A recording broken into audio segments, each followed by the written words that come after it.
Well, there's something that's always fascinated me about psychiatric facilities. There's a lot of history there. There's a lot of sadness there. There's a reason why people are in there. What happened to all these people that used to live here?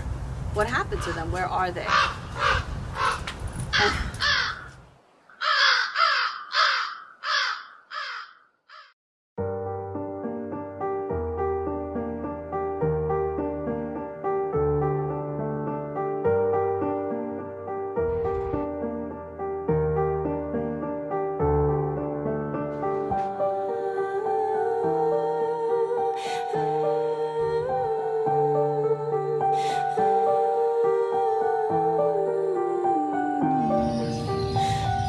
Been some years since I hit this flow.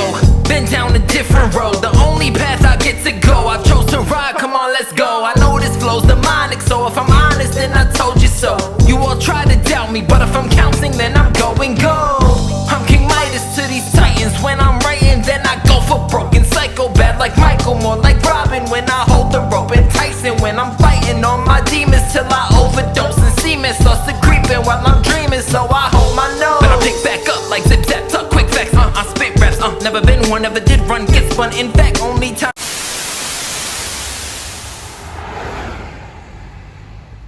So, I always ask, what's the first thought that pops into your head when you think of Central Islip State Hospital, the Psychiatric Center?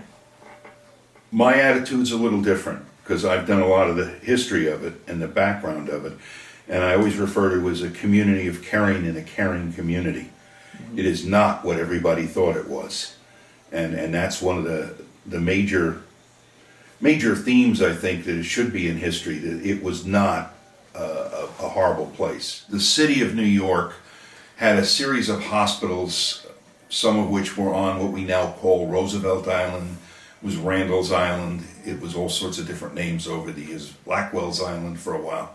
These were for people who had various issues, many of them communicable diseases.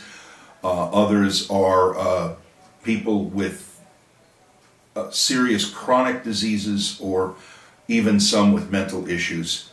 Now, one of the big diseases the city was handling at that time, and it was endemic throughout the United States, was of course syphilis. In its final phases, syphilis, basically the person looks to be crazy, and there's not much you could do, so that these people were kept on the city hospital. What happened is the city decided, through Dr. McDonald, he decided that perhaps getting many of these people with many of these diseases out into open air rather than the crowded city and the crowded city hospitals would help with their cure. And his idea was to have a working farm community, a place where people could learn trades and get people to go back into the community. So his dream is to get experts in, for instance, everything from dressmaking to agriculture to work in this hospital, and they came out and the state bought, if I'm not mistaken, 5,000 acres I'm sure that the owner, which was one of the Thompson family, was extremely thrilled to finally unload this property, and they started building the facility. It remained a city hospital until the early 20th century, where the state eventually takes it over.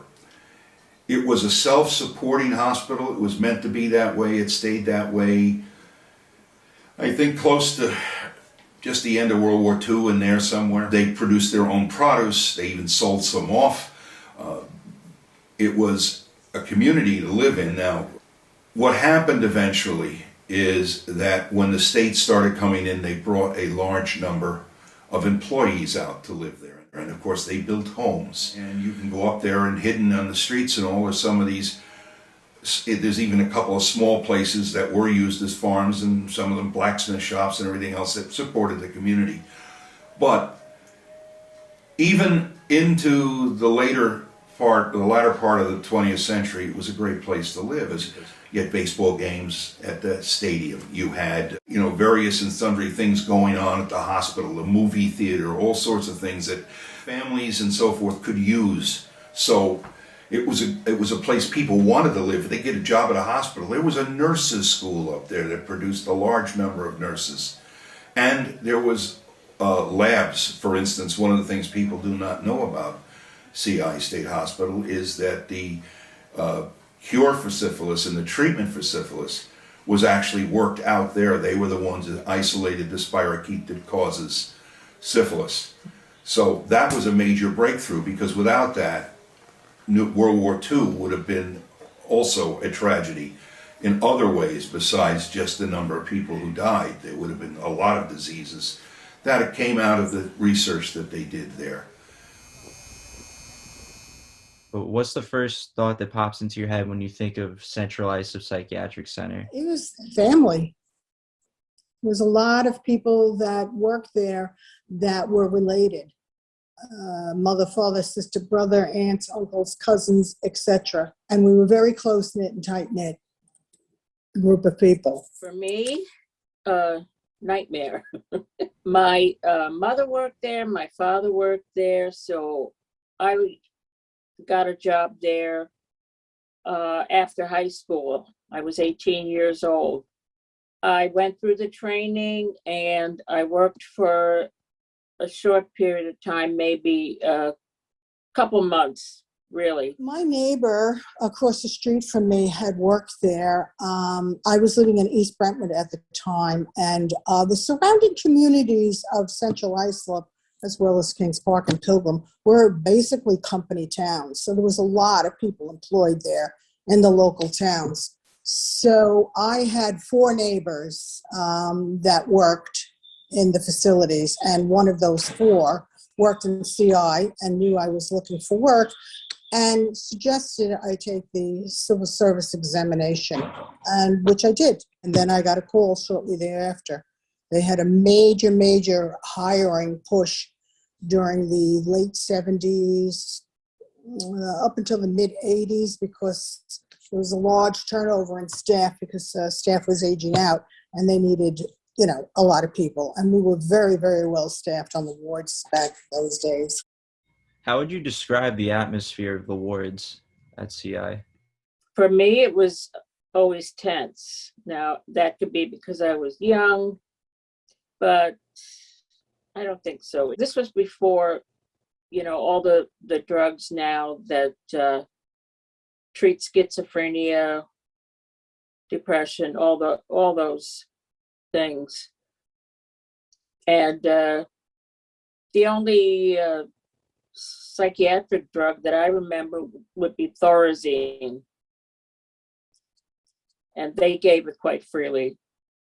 My years on the ward, there was building 127 and 128, which was the Cochrane buildings. I started in 127, which was a mix. They had one ward that was all diabetics and one ward that was a mix of age, but they had some kind of physical ailment. And then after about almost a year, then I went over to 127, which was a step down from admissions. And I worked what was called the back wards in those days. The upper floors held the most active patients, shall we say. Those that were very social and active, they were a lot of fun because we were always busy doing like recreational projects with them and crafty projects and stuff, and taking them to parties and taking them to dances, picnics every summer, which was a lot of fun. At Heckscher State Park we used to go. When we weren't actively engaging them, we were taking them to various clinics, or the dentist, or the barber, or the hairdresser. Some went to sheltered workshops. So we were very busy with them. And when we weren't actively engaging them, we were taking them to various clinics, or the dentist, or the barber, or the hairdresser. Some went to sheltered workshops. So we were always very busy with them, always communicating with them. What did they need? How were they feeling? What did they need? In the dining room, who wanted seconds, etc. So overall, it was a very, very good experience. And I saw a lot of my clients, a good portion of my clients, steadily improve. It took time in increments, but I did see improvement, which I was thrilled about. We were all thrilled about. I have a million. I have a million stories. I had a lot of clients that were very funny, very charming, and then I had other ones that would always go into town and CI and grants and would come back, stole a whole bunch of stuff. And we would say, you can't do that. Stop that. You're going to get arrested. And she would always say, but why? I'm the prettiest. Why shouldn't I want that, right? It took us years to convince her, don't do it. Don't do it. You're going to get arrested. It's illegal. Don't do it. And then I had other clients that, let's say, they were very, very streetwise. Because in the beginning, it wasn't just a catchment area for Suffolk County. It was the overflow for Manhattan. And Building 7 was the old Manhattan unit. So we did have a lot of clients that came from the city and were very streetwise. And some of them, let's say, they like to charge for activities. So every day I would get to ask this client before I let her out, because a lot of them had day passes, which they were allowed on the grounds. And some of them would sneak off the grounds and like go to the deli or go to Grant's, because we always used to say, they may be crazy, but they're not stupid. So they would get the things that they needed. So every day I would say to her, because I noticed she was going out without her underwear. And I would say, you wearing your underwear? Yes. This went on for like months. So then I found out she was up to business again. And I said to her, where is those underwear? So she pulls them out of her pocketbook. She says, well, Vivian, you didn't say I have to be wearing them. You just asked me every day if I had my underwear. So because I didn't ask specifically, was she wearing them? So, it is what it is. And I was like, okay. So then after that, it was like, you must wear them every single day. I gave oral meds to patients. The one time I was giving meds to a patient, and she hauled off and hit me in the face.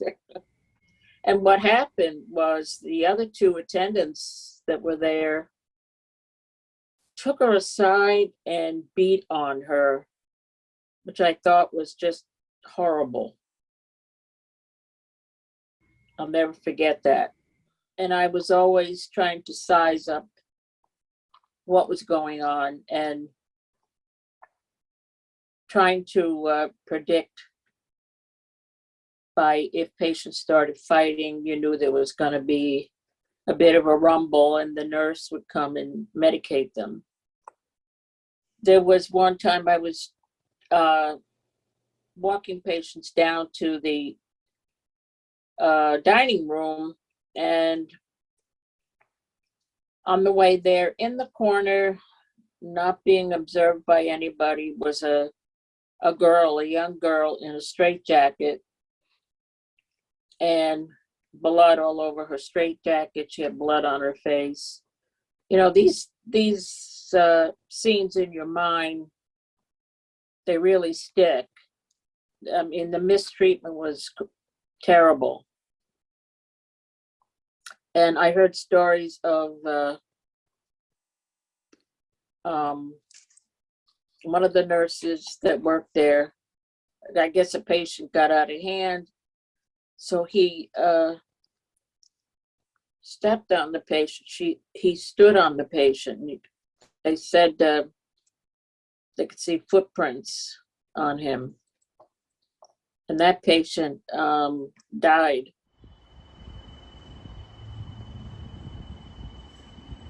So I've lived on the other side of this facility probably 27 years, maybe 28 years. And when I got my first dog, probably about 15 years ago, I used to walk throughout here. I always heard the fraternities on the other side when they would do their hazing, but I never realized that the psychiatric history behind the entire facility. And I learned that when I was walking my dog constantly through here and meeting people and meeting security and the maintenance crew, and they would tell me what it actually used to be all the way around. And what made you what drew you into coming, like seeing what it looked like inside? Well, there's something that's always fascinated me about psychiatric facilities. There's a lot of history there. There's a lot of sadness there. There's a reason why people are in there. And once I learned that what this was or what it used to be, my first thing was, well, what happened to all these people that used to live here? What happened to them? Where are they? And I would come in and look around and look at all the open windows, and I'm sure a lot of people passed away here, and I would wonder, are they looking out the windows, looking at what's happening to their area? And it's just heartbreaking to me. And I just wanted to just come by and look at how beautiful it is and find the beauty in it. When did you first go inside? Oh, probably about 15 years ago. Maybe a little bit more. I started going inside on my own. And just this building behind you? I don't know if one of my dogs must have ran over here and I realized that there was a crack in one of the windows. And I started coming on my own and just going into the window on that side. And then I would climb around and look around, and if I can get a friend to come with me, great. If I couldn't, then I would go by myself. A lot of medical documents were thrown around. That's people's lives. A lot of murals on the wall, which I think you saw also some murals that were absolutely beautiful. Unfortunately, a lot of graffiti, which, people just do. They do that, whatever. They think it's cool or whatever. But mostly a lot of history. Clothing, perfumes, makeup, things that people's personal belongings. But the most important thing to me that I saw was this article that I know was in someone's room, and I took it out of the room because it was strewn about like garbage. And it was about a high school kid, and apparently he was playing a game in Patchogue, and he was struck by lightning. And he was a pretty important player, and he was struck by lightning and killed during a game. And his from what I read in the article, his mother was so severely traumatized that she had to be sedated, and according to the article, nobody knew what happened to her after that. My assumption is this is where she ended up, and I happened to be in her room. It was strewn about like garbage, and this was someone's life. This woman was traumatized, and she ended up in this facility because she just lost her son, and she witnessed it. And I can't imagine anyone being okay with that. There's such a stigma with mental illness. But, sometimes it happens for a reason. And you just have to understand that. Like, this woman didn't ask for this. I think about how many war veterans ended up in these psychiatric facilities. How are they supposed to cope? And this is where they end up. And now where are they? They're homeless because they shut down these facilities. They have to be somewhere. Where are they? When the state decided to close the hospitals and release patients out into the world, and it was it was one of these brilliant ideas that looked good on paper and worked to some extent. What happened was it was a very rapid shutdown. Did a couple things. Number one, a lot of the patients stayed in the area because this is what they knew, and they were supposedly on medication, but again, not always being watched. They might not take the medication. Many of them were in a lot of the old town of Islip had a large number of residence hotels which were built for the tourist trade before the automobile became big and you could drive out here in an hour or two rather than taking all day to get out here. These immediately were used to house the patients. The problem with, especially with, most of them was fairly small because the larger hotels had started burning down, so that kind of eliminated them. These small facilities may or may not have had anybody on staff that really watched them. They were private facilities, they were getting paid. And so that's impacted all the communities in this area.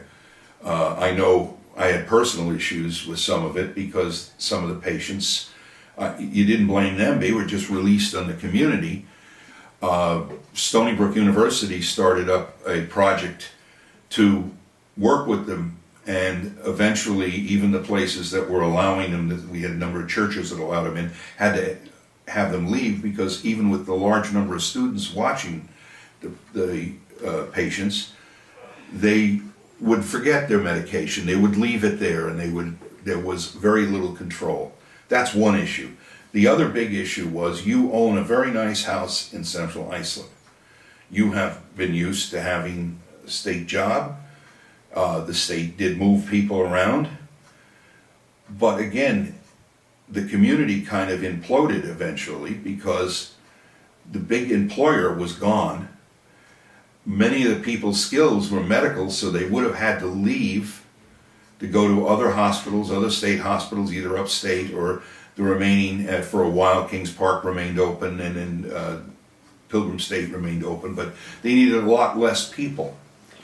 So therefore, the houses, the value of the houses were not there anymore because people want to live near where they work. I said it before, I'll say it again, there's something very bittersweet about progress. When you knock these buildings down, you're knocking down an entire history. You're basically wiping out a whole time of someone's life. And you're building on top of that. And it's going to look beautiful, I'm sure it is, but you can also refurbish this and make it look beautiful and help the people that it was intended for. People seem to forget that, and I think that they go, I think greed has a lot to do with it. You know, you look at that new complex that's built over there, it's absolutely gorgeous. However, you know, I watch them tear down all these trees without a care in the world, and I'm thinking to myself, there's got to be squirrels living in those trees, birds, nests, you know, who knows what's in those trees, and they're just chopping it away without a care in the world. They're putting it in a chipper, and there's just no regard for nature or history or anything. It's just the bottom line is their pocket, and that's it. I think that's really sad. If they do it and they have to do it, you know, that's fine. They purchased it, it's theirs, but at least be respectful about it. And there seems to be no respect. Thank you very much. You're very welcome.